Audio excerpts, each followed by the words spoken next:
Press release: رحیم یار خان میں کھلے سیم نالے نے ایک اور معصوم جان لے لی، ذمہ دار کون؟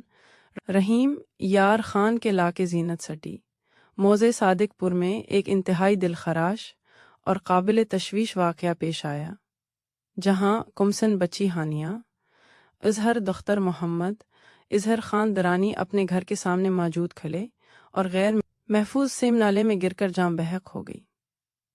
یہ المناک حادثہ علیم فلور ملز کے عقب میں پیش آیا، وہی جگہ جہاں عرصہ دراز سے کھلا نالا اہل علاقہ کے لیے ایک خاموش قاتل بنا ہوا ہے، مگر افسوس کے متعلقہ اداروں کی مجرمانہ غفلت نے آج ایک معصوم زندگی نگل لی۔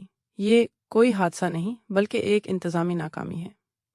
اہل علاقہ کا کہنا ہے کہ متعدد بار شکایات کے باوجود نہ تو نالے کو ڈھانپا گیا، نہ حفاظتی اقدامات کیے گئے، جس کے نتیجے میں آج ایک گھر اجڑ گیا۔ سوال یہ ہے کہ کیا مزید لاشیں اٹھنے کے بعد ہی حکام جاگیں گے؟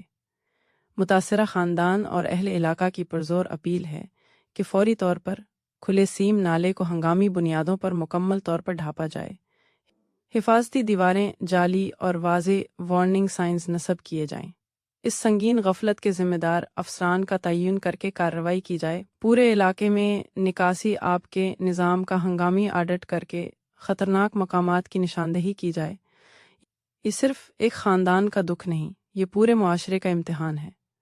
اگر آج بھی سنجیدہ اقدامات نہ کیے گئے تو کل کسی اور ہانیہ کی باری ہو سکتی ہے۔ اب بھی وقت ہے، خدا را جاگ جائیں۔